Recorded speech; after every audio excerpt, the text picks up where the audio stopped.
Com a pandemia de 2020, não foram só os casos de Covid ou condições relacionadas a isso que sofreram uma mudança brusca. Tem uma condição muito curiosa que apareceu ou ficou mais comum, que foi um surto de tiques. Em 2020 e 2021, médicos começaram a notar um aumento de adolescentes com tiques. E o mais curioso, eram tiques que lembram a síndrome de Tourette, que tem movimentos musculares que são bastante súbitos e as pessoas com falas repetidas e de repente sem sentido. Só que em tempos anteriores, antes da pandemia, os tiques e a síndrome de Tourette costumavam surgir seguindo um outro padrão.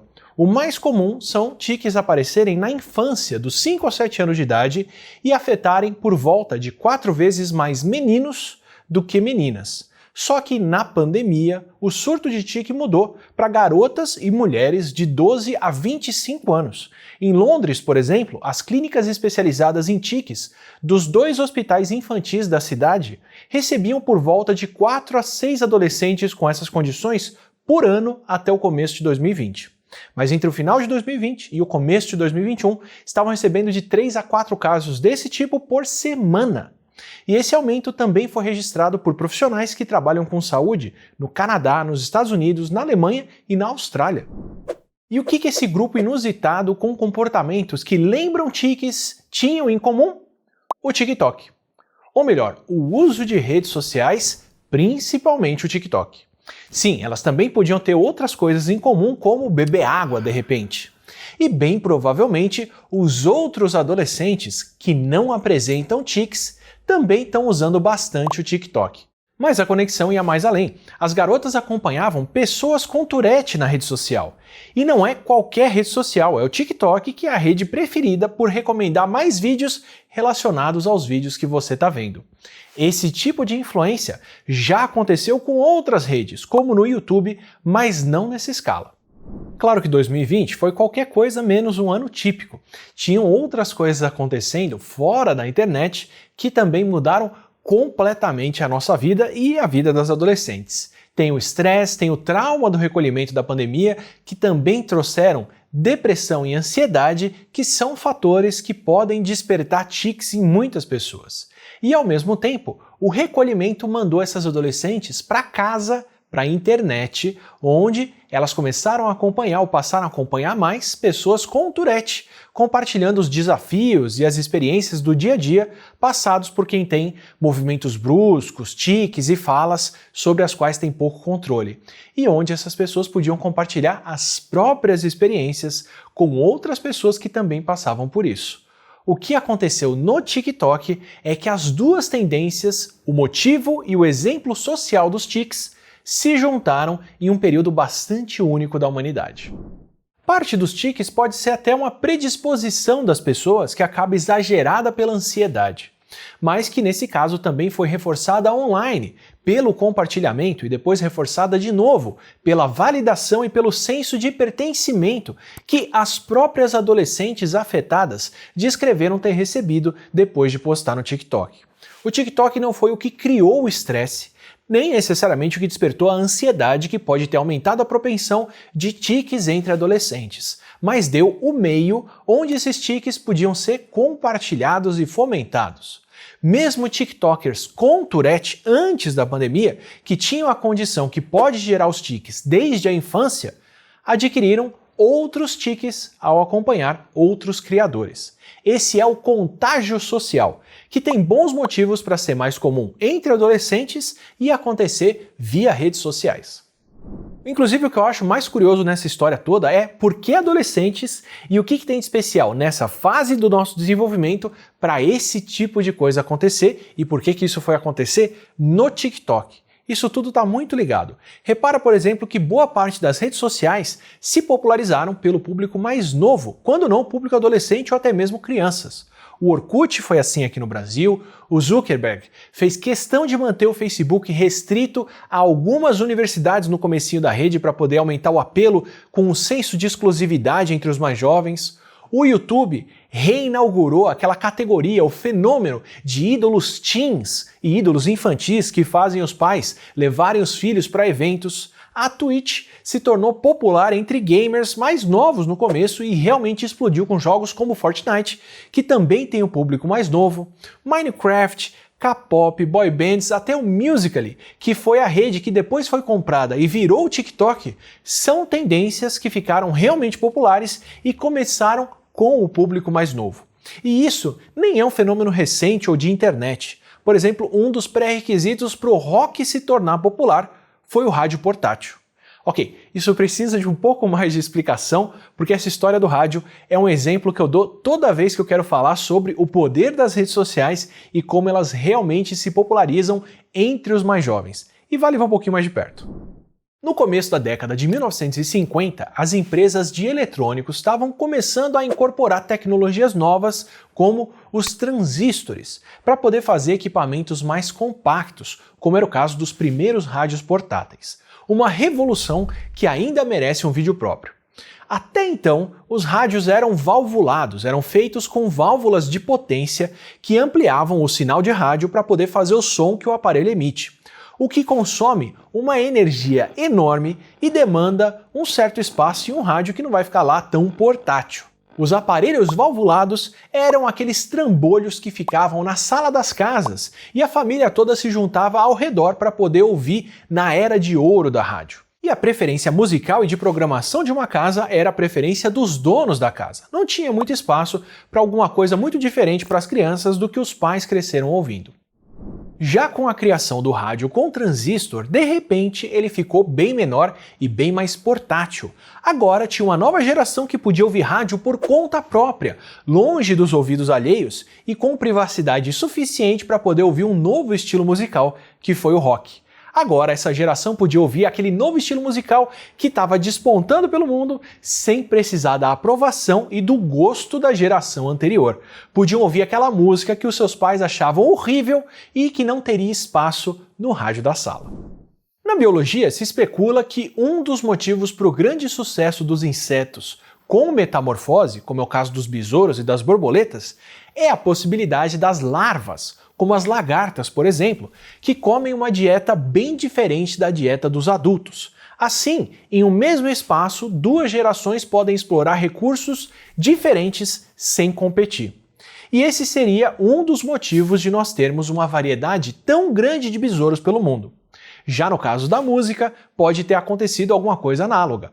Com a possibilidade dos pais e dos filhos criarem gostos musicais diferentes, ao mesmo tempo, a variedade musical explodiu. E claro, conforme quem ouvia rock cresceu, podem ter passado a achar que a nova geração sim é que consome uma música horrível, enquanto seus filhos criavam um outro gosto. E isso não aconteceu só com o gosto musical, já que desde a popularização dos celulares com internet, entre as crianças, entre os mais novos, os adolescentes não precisam mais sentar na frente da TV com os pais e assistir aos mesmos programas que eles. Agora eles podem usar novos aplicativos, jogar novos jogos, usar novas redes sociais e desenvolverem um gosto próprio sem a participação dos mais velhos. Aliás, de preferência, sem a participação dos mais velhos. Por exemplo, conforme o Facebook foi se popularizando, se tornando a rede de escolha de vez de todo mundo e a rede de escolha para o seu tio fazer piada racista e para sua avó compartilhar aquelas teorias da conspiração que você já viu anos atrás, os mais novos foram saindo aos montes de lá de dentro. Ao ponto em que, em mais algumas décadas, o Facebook deve ter mais perfis de pessoas mortas do que pessoas que estarão vivas. Enquanto isso, o Instagram, depois o Snapchat, depois o Musical.ly e agora o TikTok viraram a fronteira explorada pela geração mais nova sem ter a presença e a intromissão de tantos mais velhos. Isso porque a adolescência é a fase mais propícia para poder desenvolver novos gostos. Uma das várias discussões fantásticas do Robert Sapolsky no livro Comporte-se. Por um lado, na adolescência, a gente ainda não tem muitas referências e estamos calibrando o que é bom ou não é. Então tudo pode ser mágico, fantástico, horrível ou um problema enorme, como a gente já falou por aqui em um outro vídeo. E por outro lado, até os 20 e poucos anos, o nosso cérebro ainda não está completamente formado e ainda não perdeu os neurônios e as ligações entre eles que diferenciam o cérebro adulto. A adolescência é um período de transição, e pelo menos em outros mamíferos, esse é o período de mudar de bando, migrar para outros territórios ou mesmo mudar o tipo de dieta. Essa é a fase de testar novidades, de criar novos gostos e de buscar novos padrões. E no caso desse macaco pelado extremamente social que é o ser humano, essa também é a fase onde as referências familiares começam a dar lugar para referências do mundo externo, que afinal é o mundo com o qual a gente vai conviver na vida adulta. Sotaques, trejeitos, costumes e vários outros comportamentos fazem mais sentido se alinharem com a sociedade onde a gente vai crescer, independente do quão diferentes eles forem daqueles costumes que são encontrados em casa. Os padrões mais importantes a serem seguidos passam a ser os padrões externos, o que gera inclusive vários conflitos de gerações que também a gente ainda vai ver por aqui, como o caso das crianças portuguesas que pegam o sotaque dos youtubers brasileiros que assistem, que falam português certo, claro, ao invés de seguirem falando o português de Portugal que os pais falam. Um impulso que em algumas situações extremas deixa de ser uma forma de aprender a imitar um padrão importante para a nossa vida e passa a ser a imitação de um problema, que é o que acontece durante um evento de doença psicogênica em massa ou doença sociogênica em massa, que a gente conhece como histeria coletiva, que é o que acontece quando um grupo bastante coeso de pessoas passa a sofrer coletivamente de sintomas ou de problemas neurológicos, muitas vezes incontroláveis ou inconscientes, sem causa orgânica direta, o que já aconteceu em outros momentos de grande ansiedade e tensão. E pode acontecer mais facilmente entre os mais novos, como foi um surto de mal-estar entre 800 crianças e adolescentes na Jordânia em 1998, pelo que elas sentiam ser uma reação à vacina contra tétano e difteria que era aplicada nas escolas. Essa vacinação era anual e nos vários anos anteriores a 98 não tiveram registro nenhum de reações. Só que em 1998, 2 alunos de uma escola quase desmaiaram durante a aplicação da vacina. Isso seria até cedo demais para ser uma reação real à vacina, mas foi só o começo de um dominó social. No mesmo dia, alguns alunos passaram mal em casa com dor de cabeça ou com tontura e no dia seguinte, um desses alunos que passou mal na noite anterior em casa caiu e machucou o lábio na porta da escola e acabou indo para a enfermaria com medo de ser um desmaio causado pela vacina, como os colegas supostamente tinham passado no dia anterior. E conforme os dias foram passando e os alunos foram se falando, essa onda de mal-estar foi se propagando e foi crescendo. Mais alunos começaram a se sentir mal ou desmaiaram, aí os professores começaram a ficar preocupados com o que estava acontecendo, entraram em contato com as autoridades, que foram para a escola entrevistar os alunos para ver o que estava acontecendo e de repente descobrir se não tinha um problema de intoxicação alimentar ou alguma coisa assim acontecendo, e o fenômeno foi crescendo e ganhando proporções maiores. A imprensa se envolveu, isso virou notícia no país, os pais ficaram mais preocupados, os alunos passaram mais mal, o ministro da Educação foi visitar os alunos e suspendeu a vacinação em todas as escolas do país. O ministro da Saúde fez pronunciamento na televisão convocando as crianças que tivessem efeitos adversos da vacina a comparecer no hospital para poder receber acompanhamento médico e acabou que 55 adolescentes procuraram o hospital e desses, quase todos que buscaram atendimento tinham, na verdade, efeitos mais sistêmicos do que seria a vacina, como tontura, náusea, mal-estar e febre, ao invés do que seria o esperado, que são sintomas no local da vacinação, como ter inchaço e ter dor. E aí, com testes e mais testes dos alunos e com o acompanhamento dos tipos de sintomas e dos lotes de vacinas que tinham sido dadas, foi ficando cada vez mais claro que os sintomas que esses alunos estavam sentindo tinham muito mais a ver com o que o grupo estava passando e pensando do que sintomas individuais de uma possível reação a vacinas. Era um contágio social e não uma reação a uma causa orgânica da vacinação. A ansiedade de passar pelo mesmo que os colegas tinham passado, essa impressão toda por conta da cobertura da mídia, da imprensa, das autoridades aparecendo na escola e todo mundo vendo que podiam ser sintomas graves ou outros fatores, despertou um fenômeno coletivo onde vários alunos passaram mal ao mesmo tempo. E isso também já aconteceu outra vez na Jordânia, com outro grupo de alunas que acreditavam que tinham sido envenenadas por um vazamento de gás. Também já aconteceu em outros países, com adolescentes do Canadá que acreditavam que também tinham contraído ou uma infecção alimentar ou também tinham sido intoxicados por algum gás tóxico. entre outros fenômenos do tipo.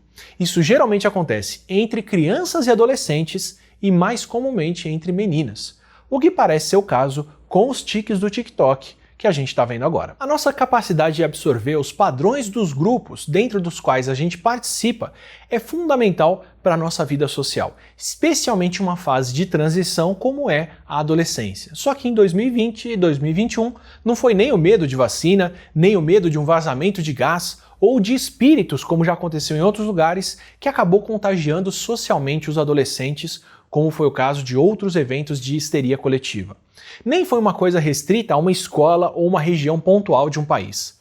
Foram os próprios sintomas de Tourette compartilhados por adolescentes em redes sociais, um meio que preferem, que frequentam mais e dentro do qual foram forçados a ficar durante grande parte de uma pandemia, ao acompanharem as pessoas com quem se identificam e com quem acabam pegando mais do que um sotaque ou mais do que padrões de comportamento.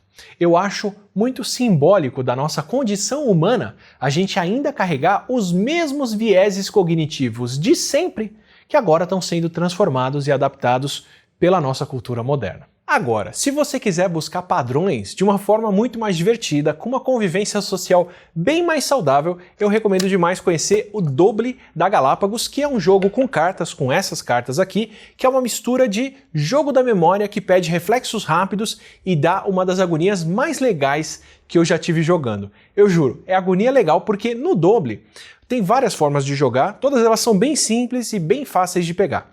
Cada carta vai ter 8 desenhos aqui, 8 símbolos desenhados, como um floco de neve, um dragão ou uma lâmpada, dentro de um universo de 57 desenhos em cada jogo. Aí o desafio é você encontrar que símbolo que tem aqui na sua carta que está em comum com uma carta da mesa, antes dos adversários. E essa é a agonia, porque você fica o tempo todo procurando aqui para ver qual é o padrão repetido com o que está na mesa, que parece que não existe, mas que de repente começa a ficar super óbvio. Tem versão com desenho do Harry Potter, tem versão da Pixar, tem versão da Marvel, tem versão do Paw Patrol, tem versão com time de futebol e tem esse Doble aqui que é a prova d'água com as cartas plastificadas, que eu achei super práticas. As regras são simples, qualquer criança pode jogar tranquilamente, e eu pessoalmente acho que a versão da Marvel deve render jogo mais rápido porque ela tem rosto, e a gente é muito bom em reconhecer padrões de rostos, muito mais do que padrões abstratos como esse aqui do Doble à Prova d'Água. Mas eu garanto que qualquer um deles vai render partidas rápidas, muito legais, muito divertidas, mesmo com bastante gente.